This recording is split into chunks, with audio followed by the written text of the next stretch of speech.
చెప్పాలి, చదవాలి. మైకాటి చదువుతుందట. నాలుక తిరుగుతలేదారా? గంట చెప్పురా. సరే, దేవుని స్తోత్రం. హల్లెలూయా. సంధ్యారాగము చూపట్టుచు చంద్రబింబమంత అందము గలదై, సూర్యుని అంత స్వచ్ఛమును కలనుదై, హ్యూయిత సైన్య సమభీకర రూపిణియకు ఈమె ఎవరు? హల్లెలూయా. ఇప్పుడు మనం పాడిన హ్యూయిత సైన్య సమభీకర రూపిణియకు ఈమె ఎవరు? చెప్పండి.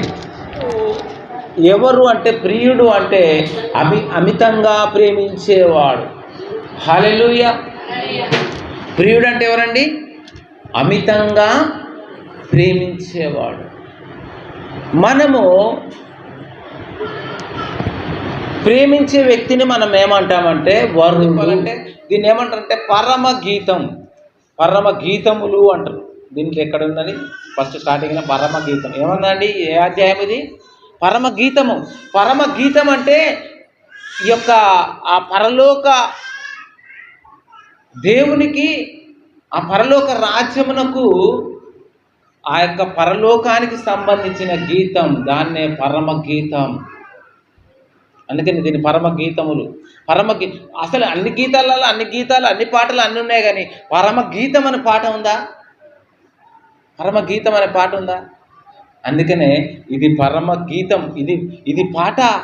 ఉద్యానవనము ప్రియుడు ఎదురు చూస్తున్నాడు నీ కొరకు. ఆయన దేవునికి స్తోత్రం. హల్లెలూయా. అందుకనే ఈ యొక్క పరమ గీతాన్ని గురించి ఒక మాట ఏమని వ్రాయబడిందంటే, ఈ యొక్క పరమ గీతము మనము తెలుసుకోవాలి అంటే పాత నిబంధన గ్రంథంలోని భక్తులు ఎలా అర్థం చేసుకున్నారు దాన్ని. పాత నిబంధన గ్రంథాన్ని మనం చూసినప్పుడు వాళ్ళు ఈ పరమ గీతం, ఈ సుందరి, ఇక్కడ ఏమని వ్రాయబడినది? హ్యూజిత సైన్య సమభీకర రూపిణియకు ఈమె ఎవరు? ఈమె ఎవరు అంటే ఈమె ఎవరు? ఆ పాత నిబంధన గ్రంథంలో భక్తులు, ఆ యూదులు, జూడాస్ యూదులు, యేసు ప్రభు ఎక్కడి నుంచి వచ్చాడండి? చెప్పండి. యూదుల నుంచే. రక్షణ ఎక్కడి నుంచి కలుగుతుంది? యూదుల నుంచే. అపోస్తలుడైన పౌలు ఒకడు ఆయనను పట్టుకున్నప్పుడు, ఇతన్ని కూడా అరెస్ట్ చేయాలని అంటారు, ఇతన్ని కూడా హింస పెట్టాలి, ఇతన్ని కూడా జైలు, ఇతన్ని కూడా చంపే, నేను యూదుడనే అంటాడు. హల్లెలూయా. అబ్బా, వెంటనే ఒక్కొక్కరి ఫీజులు ఎగిరిపోతాయి ఆడ. నేను యూదుడే, నువ్వు యూదుడవా? యూదుని మనం చంపడానికి వీల్లేదే, యూదుని మనం కొట్టడానికి వీల్లేదే. అందుకని అపోస్తలుడైన పౌలు ఒక సందర్భం వచ్చిన, నేను యూదుడనే. హల్లెలూయా. ఎక్కడి నుంచి అంటే రక్షణ యూదుల నుండి కలుగుతున్నది కాబట్టి మనకు. అంటే ఇంకా యేసు ప్రభు పుట్టక మునుపు, యేసు ప్రభు పుట్టడం, ఈ యొక్క యేసు ప్రభు మాట అంటే యేసు ప్రభు పుట్టక ముందుకు, ఇది క్రీస్తుకు పూర్వం. దాన్ని ఏమన్నా అంటే దాన్ని బీసీనా? అంతేనా? బీసీ కదా జనార్దన? ఆ బీసీ అప్పుడు ఈయన ఉన్నాడు. అయితే గీతాలు మరి ఇన్ని గీతాలు ఉన్నాయి, మరి చాలా గీతాలు ఉన్నాయి, 1000 గీతాలు ఉన్నాయి. 1000 గీతాలల్లా పరమ గీతం అని దీనికి మాత్రమే పేరుంది. ఆయన 3000 సామెతలు పలికాడు. మరి ఆయన ద్వారా ఇది రచించాడు. ఎందుకంటే అతనికి జ్ఞానం ఇచ్చాడు కాబట్టి ఆ దేవుని జ్ఞానాన్ని మనం పొందుకోవడానికి. మొదటి రాజులు 4:30 తీయకండి, నేను త్వరగా చదువుతాను. మొదటి రాజులు 4వ అధ్యాయం 32వ వచనంలో the best song, the best అంటే మంచి సాంగ్, సూపర్ సాంగ్ ఏంటంటే సొలొమోన్ ఆయన రాసినటువంటి రచనలలో, పాటలలో ద బెస్ట్ సాంగ్ ఏంటంటే ఇదే. హల్లెలూయా. యూయిత సైన్య సమభీకర రూపిణియకు ఈమె ఎవరు? సొలొమోన్. ఏంటి ఆ యొక్క పదం కూడా షలోమ్. షలోమ్ అంటే ఏంది? శుభం. దేవుని స్తోత్రం. ఆ యొక్క సమాధానము. షలోమ్. షలోమ్. మనం కూడా కొంతమంది షలోమ్ అంటారు తెలుసా? ఆ సమాధానం అన్నటువంటి పదము. అయితే ఈ సూలమ్మతి ఈమె ఎవరు అంటే, ఈ సూలమ్మతి ఎవరు? ఈ ఫ్యూజిత సైన్య సమభీకర రూపిణి ఈమె ఎవరు? ఈమె ఎవరు అంటే ఆమె ప్రేయసిగా. హల్లెలూయా. చెప్పాలంటే ఏంటంటే వాళ్ళు ఏమని అనుకున్నారంటే, ఈమె ఈమె ఎవరు మేము ఎలా ఊహించగలుగుతామంటే అప్పటి పాత నిబంధన గ్రంథముల వాళ్ళు యూదులు ఎలా అనుకున్నారంటే ఈమె మొట్టమొదటిసారిగా దేవుడు మమ్మల్ని ప్రేమించాడు, మేము యూదులము కాబట్టి ఆ ప్రేయసి మేమే, ఆ ప్రియుడు ఆ పరలోకమందున్న యెహోవాయే. హల్లెలూయా. ఎవరట? పాత నిబంధన గ్రంథములో ఉన్న భక్తులు ప్రియురాలుగా మేమున్నాము, యూదులముగా మేమున్నాము, ప్రియుడుగా యెహోవా దేవుడున్నాడు. మరి కొత్త నిబంధనల గ్రంథంలోనికి వచ్చిన తర్వాత న్యూ టెస్టిమెంట్, ఇక్కడ ప్రియుడు ఎవరు, ప్రియురాలు ఎవరు? చెప్పండి, ప్రశ్న ఎత్తనా. ప్రియుడు ఎవరు, ప్రియురాలు ఎవరు? కొత్త నిబంధన గ్రంథంలోనికి వచ్చిన తర్వాత ప్రియుడు ఎవరంటే యేసుక్రీస్తే. అందుకనే మత్తయి సువార్తలో అక్కడ ఒక మాట పలుకుతాడు, ఈయన నా ప్రియ కుమారుడు, ఈయన యందు నేను ఆనందించుచున్నానని తండ్రి తన ప్రియ కుమారుడి గురించి చెప్పాడు. ఆ ప్రియుడు నజరేయుడైన యేసుక్రీస్తు. ప్రియురాలు ఎవరు? ఈమె ఎవరు?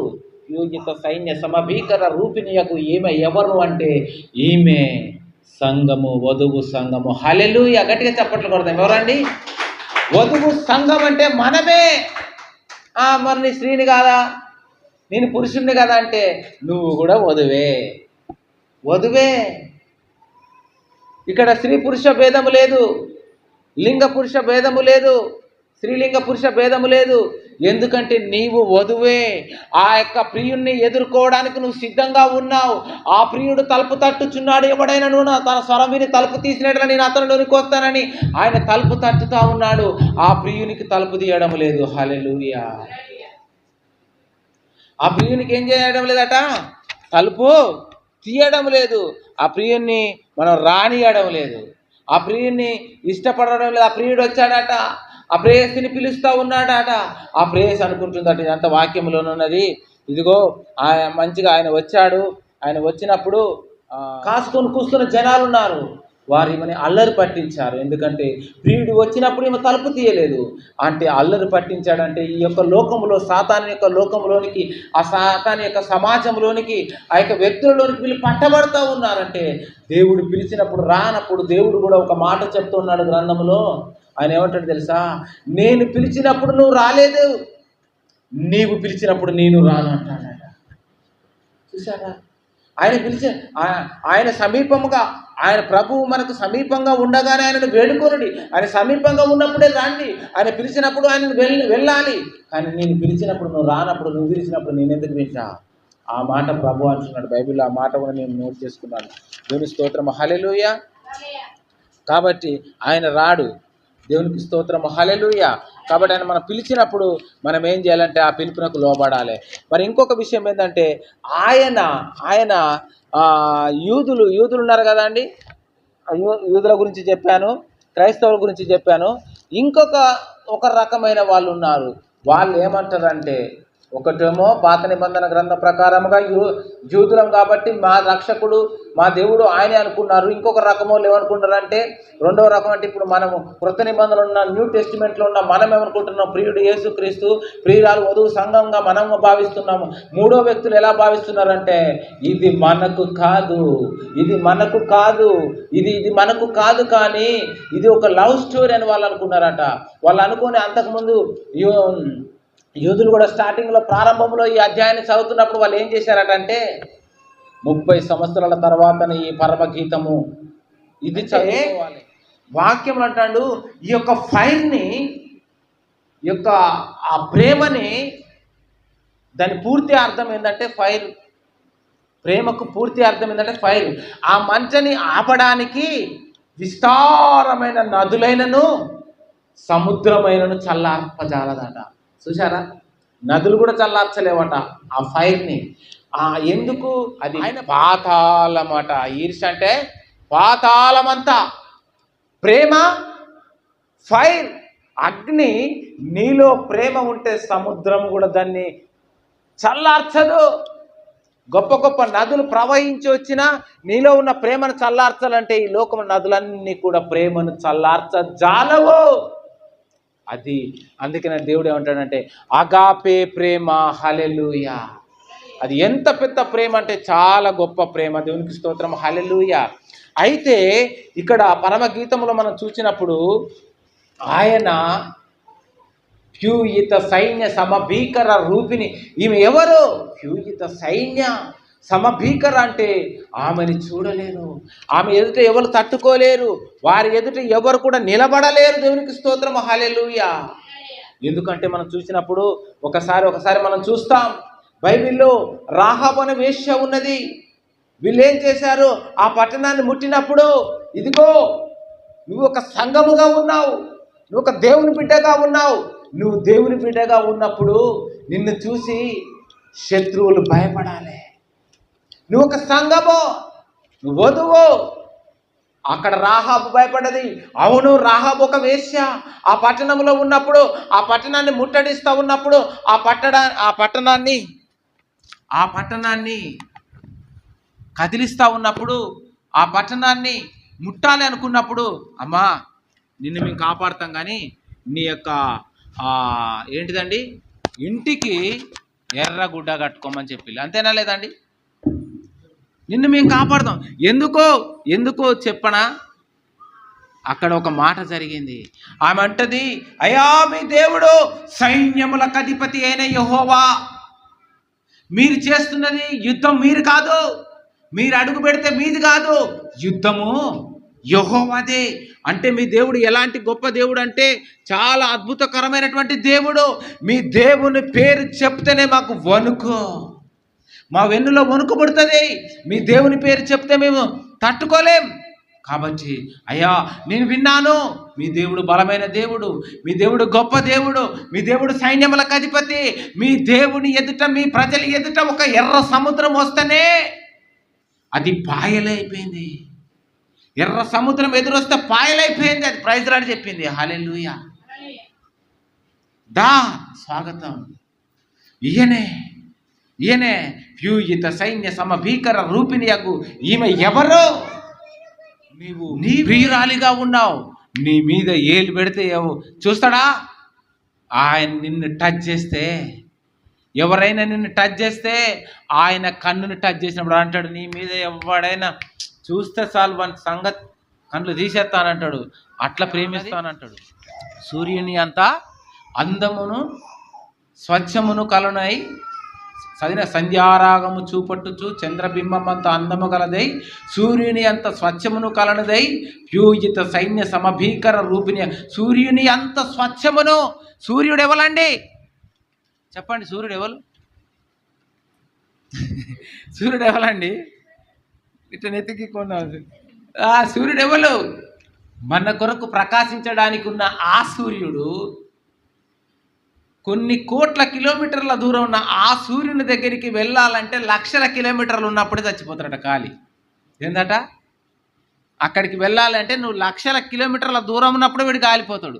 సూర్యుని దగ్గరికి వెళ్ళాలని ఎవడు ఆశించాడు? ఎవడు ఇష్టపడ్డాడు? హల్లెలూయా. వాడు ఇష్టపడతాడా? సూర్యుని కాడికి పోవడానికి ఇష్టపడతాడా? మనం అరచేతిని అడ్డుపెట్టి సూర్యకాంతిని ఆపలేరు. కమ్యూనిస్టులు పాడతారు కదా పాట. ఎవరైనా ఆపలేస్తారా? సూర్యుని ఎవరైనా అనలేస్తారా? అనలేరు. దేవుని స్తోత్రం, హల్లెలూయా. సూర్యుని ఎంత స్వచ్ఛమును.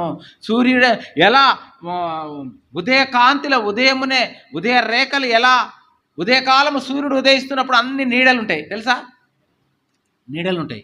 ఆ నీడలు సూర్యుడు పొద్దెక్కే కొద్ది ఉదయం 9, 10, 11, 12 అయ్యేసరికనే సూర్యుడు ఏం చేస్తాడండి? 12 గంటలకు నీడలు కనపడతాయా? మన నీడ మనకే కనపడదు. ఎందుకో తెలుసా? ప్రకాశంగా ఉంటాడు ఆయన.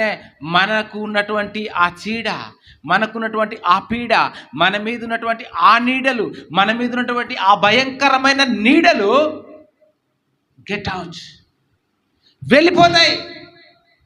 చీకటిని చీల్చుకొని అవన్నీ వెళ్ళిపోతాయి. అంటే సూర్యుడు ఉదయించినప్పుడు చీకటికి ఎంత మాత్రమునో తావు లేదు. అంతే చంద్రబింబం అంత అందము కలదై. హల్లెలూయా. అందం ఎక్కడుందట? దేవుని చెప్పండి అందం ఎక్కడుందట? మన చిన్నప్పుడు పాడబడపోయేదా? ఇక్కడ అంటాడు సూర్యుని అంత స్వచ్ఛమును కలదై చంద్రుని అంత అందము కలదై. చంద్రుని అంత అందము కలిగి సూర్యుని అంత కాంతిని కలిగి అని పాట పాడతాం కదా. ఇక్కడ ఏమంటాడు? చంద్రుని అంత అందము కలదే, సూర్యుని అంత స్వచ్ఛమును కలదే.